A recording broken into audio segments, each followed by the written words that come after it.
Itu sudah ada yang undang mereka itu. Undang itu para bule itu. Ya.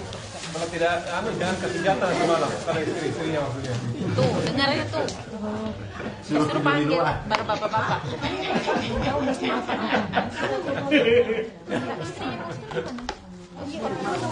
Itu saja di sini.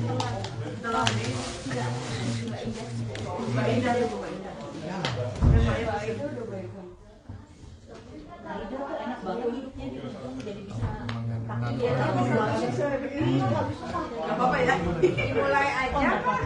Nanti saya mulai ya. Kalau mereka modal, paling tidak jangan ribut. Masih bapak ini. Oh, Ari. Apa-apa biar aja.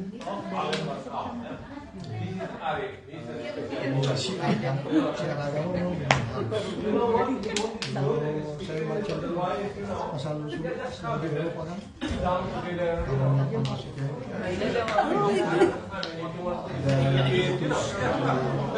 You can have a sit down there. It's a little bit difficult. I know you guys are not used to. Yeah, you can sit down here. It's a bit difficult with the knee.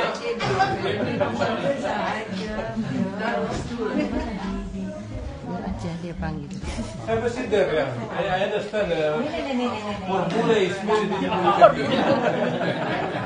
We are in Indonesia. We used to sit like this. Bule porque gede ya. Okay, inshallah. So I will give a little. It's not a lecture. In Indonesia we call that kultum. Kultum is like 7 minutes, Speech or talk. kind or of whatever. briefing. But that 7 sometimes multiply.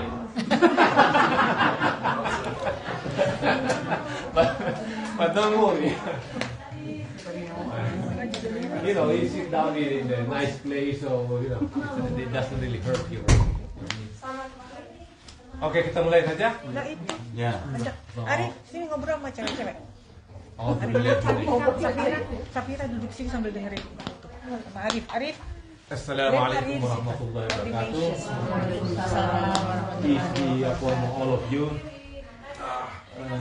Alhamdulillah rabbil alamin. Wassalatu wassalamu ala asyrafil anbiya'i wal mursalin. Sayyidina Muhammadin wa ala alihi wa ashabihi ajma'in bi rahmatika. Wa man tabi'ahum bi rahmatika ya arhamar rahimin. Wa man tabi'ahum bi ihsanin ila yaumiddin. Wa alaina ma hum bi rahmatika ya arhamar rahimin. So I will speak. I'll mix English and Indonesian. I'll give a very light topics. If you have any question in the mid, don't worry, just ask.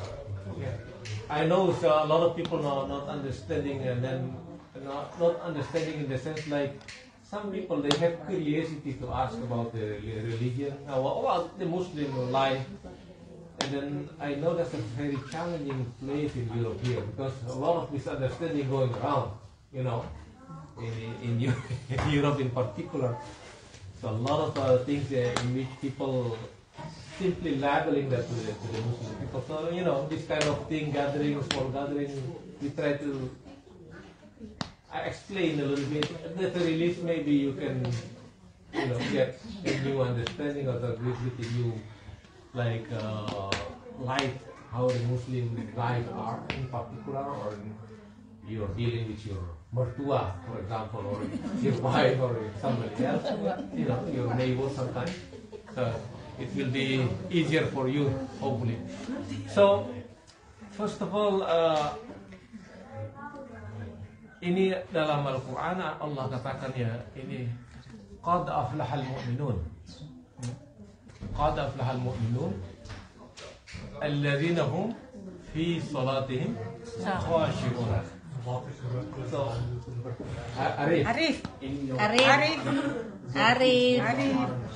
Arif, only one speaker, please, at one time. Now, later you can speak. So you can talk to the. You can talk to the girls.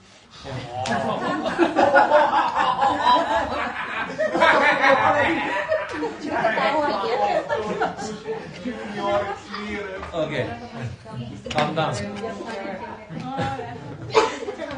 So tadi yang kita baca itu ini ya, qad aflahal mu'minun, sungguh beruntung orang-orang yang beriman. Itu qad itu dalam bahasa Arab, kalau orang mengerti bahasa Arab atau yang kita dengarkan dari orang Arab itu kayak seruan begitu ya, kayak alas kira-kira dalam bahasa Inggrisnya. Indeed, atau sungguh sangat beruntung. Ya. Qad aflahal, aflaha itu falah. Kalau orang salat biasa dengaran. Ya. Hayya 'alal falah. Beruntung dan bahagia. Beruntung, bahagia atau menang ya kalau mau.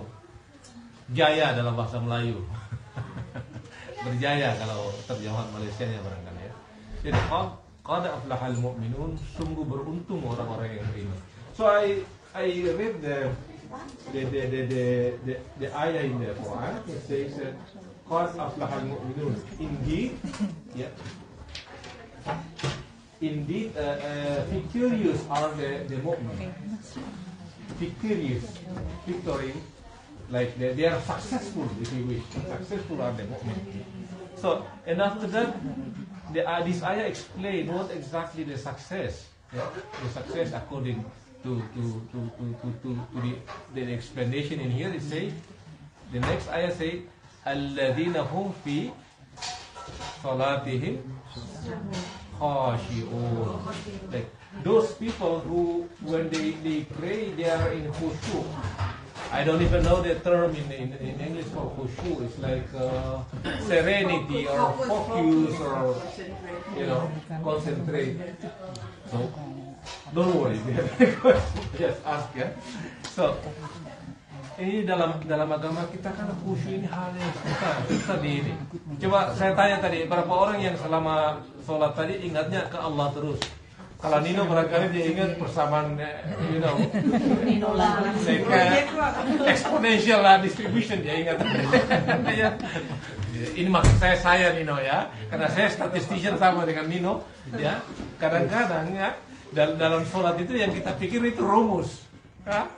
Dan biasanya kalau dulu masih mahasiswa, kalau setengah mati itu menyelesaikan persoalan, kalau lagi sholat biasanya tiba-tiba idenya itu datang. Ya begitu Nino ya. Ibu hilang kunci. Amazing. Hilang kunci. So I talk about for Muslim itself, yeah? The khushu or like get the like really into your praying, when you're praying you really remember God. It's difficult. It's really a challenge if you wish. Sometimes I'm a statistician by profession. So when I was a student. When I was a student, I tried to, mathematicians, statisticians, we have difficult challenge to solve all the problems that are really related to the formula or deriving here and there or proving here and there. Sometimes when we do pray, we remember these things. We forgot about God, but we remember like the solution of the problem. so this is this ayah mentioned like indeed. A successful Muslim is very difficult, but all those people are related to this. Those people who are khushu or really remember God in their prayer. Ya? Really remember. Jadi mereka benar-benar khusyuk. Bagaimana caranya itu khusyuk? Nah ini orang sering tanya dalam apa kita orang Muslim, bagaimana mencapai khusyuk? Karena kadang-kadang kalau di kita sholat itu yang diingat itu mulai daripada itu makanan yang barangkali hangus di dapur, ya, kalau ibu-ibu yang mau masak ya, mikirnya kayak begitu, atau kue yang lagi dibakar, so a lot of things. Para ulama mengatakan untuk mencapai khusyuk itu sebenarnya ya, khusyuk itu bisa, memang itu perjalanan pekerjaan yang istilahnya bukan pekerjaan satu hari mau langsung dapat khusyuk, ya. Jadi khusyuk itu datangnya bisa dengan lama sekali, ya. Itu training. All life training, yeah? to get the concentration to remember God is all life training. Yeah? In a lot of Western people, we like to hear about meditation. Some people go to India to Hindu master, to Buddhist master. I found quite a few people in Germany before who in 70s, because the 70s is like the awakening spiritual awakening in Europe, end of 60s, beginning of 70s. Quite a lot of people I met them, they're already 70, 80 years now.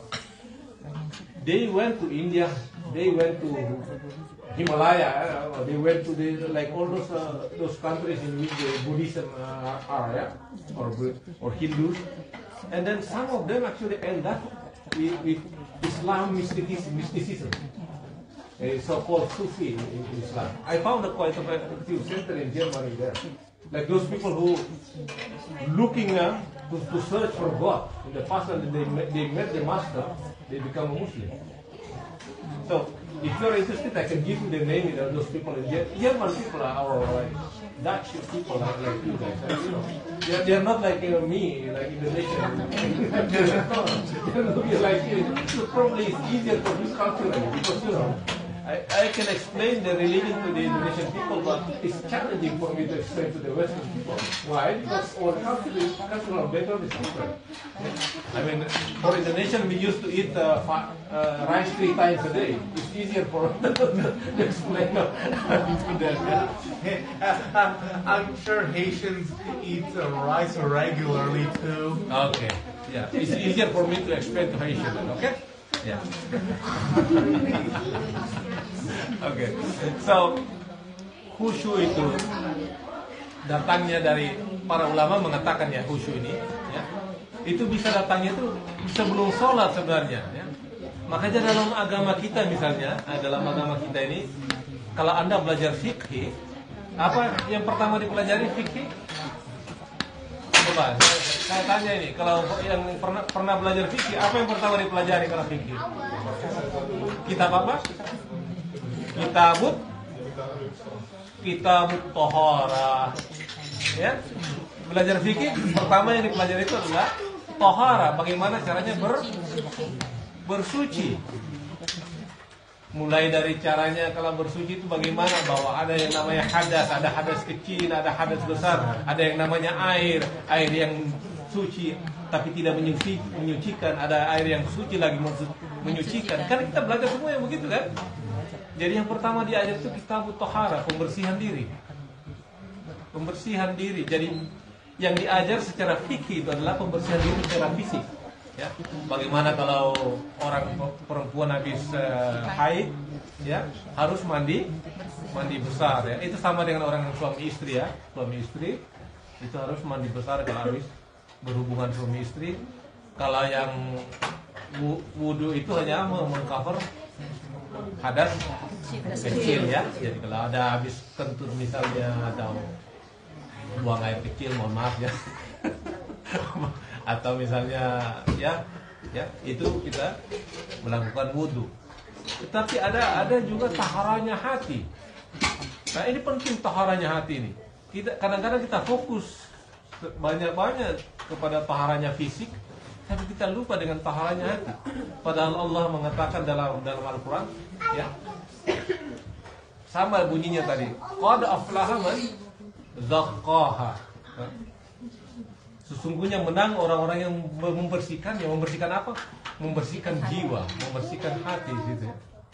Faqad khaba man dassaha. Berugi orang-orang yang tidak melakukannya. Jadi ada ini ya. Jadi dalam Al-Quran itu ada banyak ekspresi yang menyatakan bagaimana manusia itu pentingnya hati.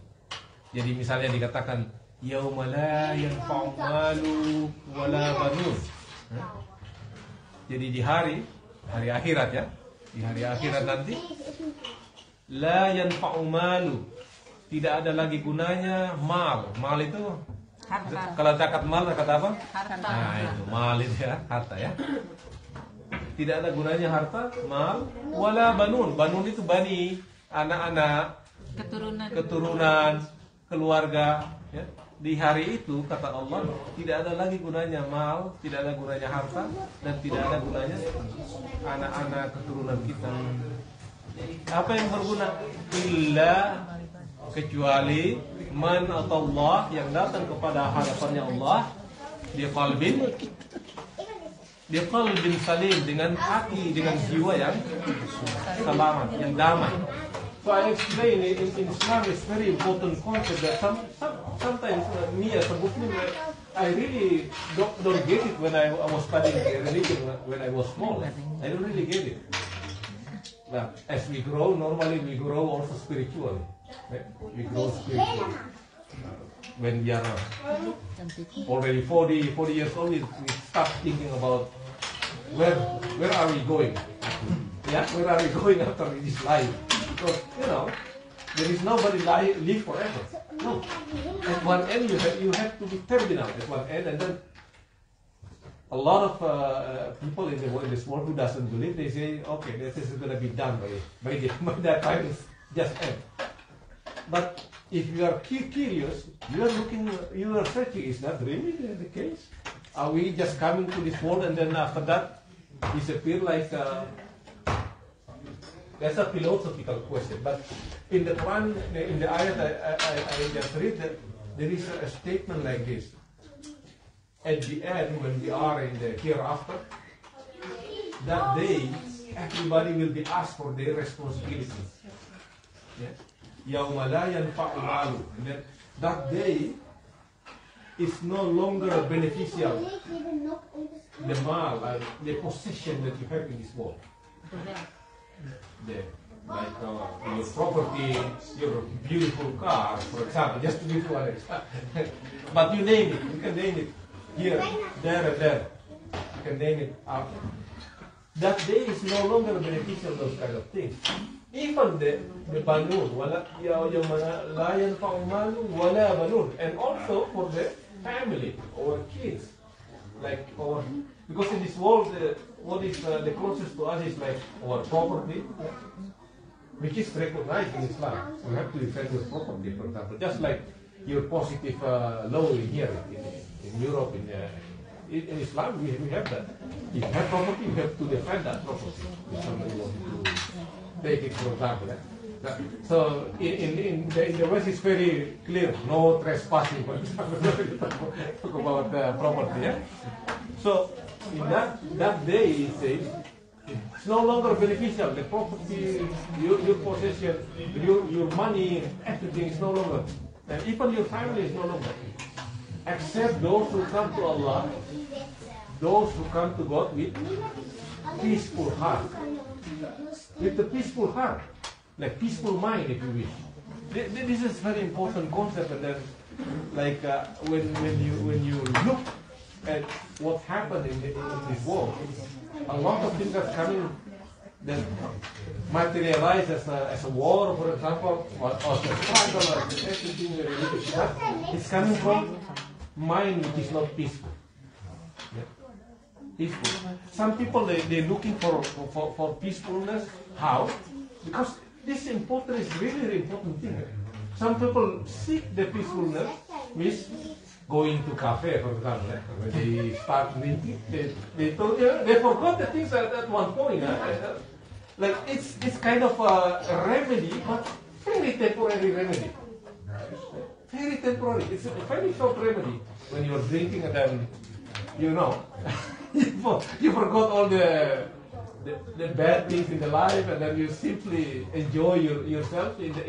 You thought it's a peaceful, but that's very temporary. And Islam, when our religion recognizes that, but our way to find peacefulness is by getting close to God, which is forever. So this is the concept in our religion. So, jadi pertama tadi, qad aflahal mu'minun alladzina hum fi salatihim khashi'un. Jadi khusyuk itu hal yang berat dalam dalam salat, terutama dalam masa kita ini. Jadi kita akan lihat kasratul musallin wa gillatul khashi'in. Akan banyak orang yang sholat banyak ya, tetapi sedikit sekali yang ingat kepada Allah dalam sholatnya. Karena itu ketika kita sholat, selesai sholat, apa yang pertama kita lakukan setelah sholat? Istighfar. Kita mohon ampun kepada Allah atas kelalaiannya kita selama sholat. Ya? Kita mohon ampun kepada Allah. kita lalai, kita sholat tapi padahal orang yang sholat lalai ini apa dalam surat ini ya, fawailul lil musallin alladzina hum an salatihim sahun. Jadi ini neraka wail, fawailul lil musallin, kepada orang-orang yang sholatnya seperti itu tadi, sholatnya tidak khusyuk. Jadi be aware of it. Karena itu ketika kita selesai sholat, kita langsung mohon ampun kepada Allah. Ya Allah, tidak ada khusyuk dalam salat saya. Ampuni saya ya Allah yang lemah, yang tidak tahu berterima kasih kepadamu ya Allah. Tidak tahu berterima kasih. Kita ini kebanyakan tidak tahu berterima kasih kepada Allah. Iya betul. Kebanyakan kita tidak tahu. Kita tidak tahu. Makanya ada orang yang mengatakan mengandalkan amal untuk masuk surga. Walaupun Islam encourage yang itu, tapi itu bukan itu jaminan masuk surga, bukan itu.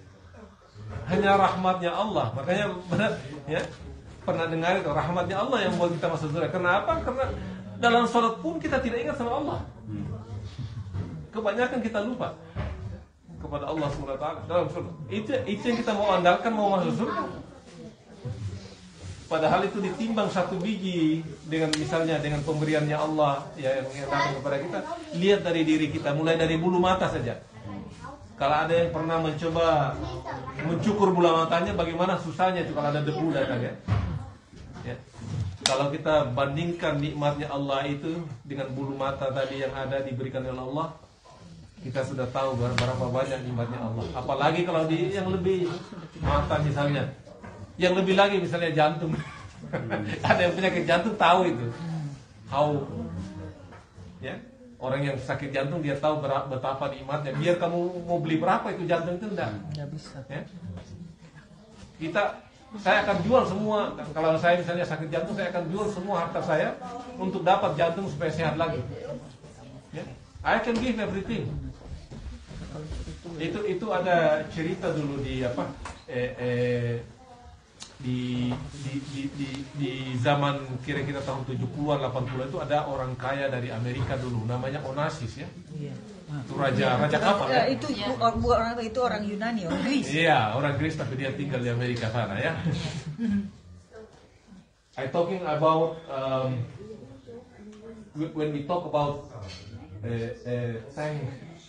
thanks God. Yeah. To thank God in our life. And I mentioned about there is a story of a guy, very rich man, in the 70s or 80s. His name is Onassis. He's a Greek Tycoon. Yeah. It's like Elon Musk of his time. and he has a challenge. He has one thing. Yeah? In his eyes, yeah, for some reason cannot blink. Like he has the difficulty on that. So whenever he found himself, the eyes is always going to close. So he wanted to pay all the money that he has just to fix that if he can. Unfortunately, there is no fixing for that. So they put some kind of tape in his eyes so that the eyes can open and close. He cannot blink because so I'm just saying that one thing from God that like blinking that we ignore all the time, that this is the gift from God, but we ignore all the time. We can only appreciate that when we lost that. So most of our things in this life we can only appreciate when we lost. When we are healthy, I don't remember that this is a good gift. I don't remember. But when you're starting to sick, you lie down on your bed, and then you start to appreciate it. Oh, indeed, this is so much good. I should have helped people when I was still healthy, for example. You can start to remember. I should have helped my mom, or should have helped my family maybe when I was healthy. But we can only realize that when we are already in the sickness. So, jadi itu yang pertama ya. Itu bisa paham tadi itu Onassis itu ya, matanya itu tidak bisa tertutup. dan dia itu mau bayar berapa saja kalau bisa itu matanya blinking ya. Jadi bayangkan dia mau bayar berapa saja dengan uang yang ada hanya untuk mendapatkan ini mata supaya dia bisa berkedip. Karena ketika mata itu berkedip itu sama dengan mobil ini ya, wipernya mobil ya. Kalau itu wiper tidak pernah bergerak, itu kan memang tidak bisa melihat ya. Celaka sudah. Seperti itu. Itu dia punya sifat ini. Jadi itu baru satu tadi ya. Kita dua saja hari ini. Jadi qad aflahal mu'minun allazina hum fi salatihim khashi'un. Satu lagi baru kita tanya jawab atau makan ke apa.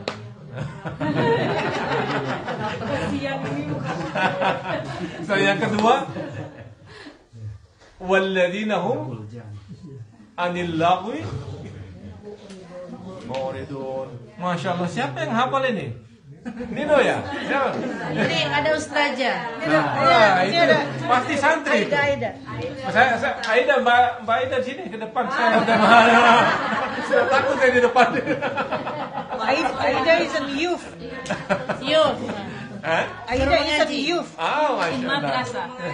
Youth van die meisjes. Iya. Jadi walladzina hum anil lagwi. Lagu itu ini apa? Ini bukan lagu bahasa Indonesia ya. Kalau lagu bahasa Indonesia song, tapi kalau lagu dalam bahasa Arab itu apa? Definisinya itu membuang-buang waktu. Ya. Kalau ketemu wasting time. Wasting time. So ini yang kedua ini orang-orang yang menghindari wasting time. It's very very important. So in the second this declaration, who are the victorious people? The second one in here, like those people who are avoiding wasting time. It's very important. I think this is very general. Yeah. Even though we do recognize that sometimes social relationship is very good because it makes you healthy again, as we talk about it. Yeah. Like the mind, we can only be healthy when we have social, because human being is a social. In sociology, it's known as a social animal. We are animal, but social that can interact with others. So in this case, it says those people is the second one.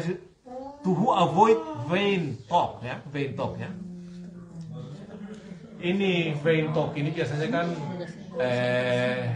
ada sumbernya ghibah dari situ ya.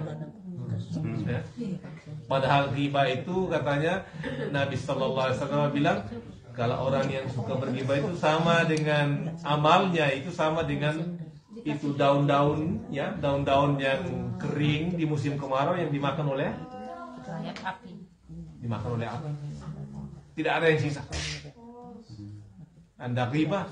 Sebenarnya berkumpul itu suhbah ya dalam bahasa agama kita, atau bahasanya kaum sufi biasanya dikenal dengan suhbah. Suhbah itu penting. Yang tidak boleh itu adalah lagu. Lagu itu buang-buang waktu dan mulai starting ghibah. Lalu di atasnya ghibah lagi adalah namimah. Kalau sudah dan startnya itu biasanya bagaimana? Oh, bagaimana si Anu? Oh iya, si B itu kemarin kayak gini, dia pergi lari dengan laki-laki ke sana. Salah lagi. Nah, you talking about it. Dalam Islam itu yang dalam agama kita ya, ini saya kasih tahu kuncinya ya. Yang paling penting itu adalah melihat ke diri sendiri. Sebenarnya Ibit GAD sudah kasih tahu dulu ya. Kalau orang-orang dulu di tahun 80-an ya, tengoklah ke dalam katanya. Iya, pernah dengar lagunya Ebit? Hanya pada rumput yang bergoyang. Tengoklah ke dalam Pak sebelum bicara. Singkirkan debu. That's very deep kalau kita mengerti ya. It's very deep. Ya. Sangat dalam itu. Jadi tengoklah ke dalam, maksudnya muhasabah. Hasibu anfusakum qabla antu hasabu. Hisab dirimu sebelum kamu dihisab. Ya itu saya lihat sudah gelisah tuan rumahnya. Nanti kita sambung dengan tanya jawab dan kita makan dulu barangkali ya. I'm just saying that the host already very you know, and easy. So we stop the talk. We will have a lunch first. Demikian dulu barangkali. Insyaallah nanti kita sambung kalau ada pertanyaan habis makan ya. Ya, sekian. Alhamdulillah wa iyyakum ajmain. Wassalamualaikum warahmatullahi wabarakatuh. Waalaikumsalam warahmatullahi wabarakatuh. Kita udah lapar. Makan.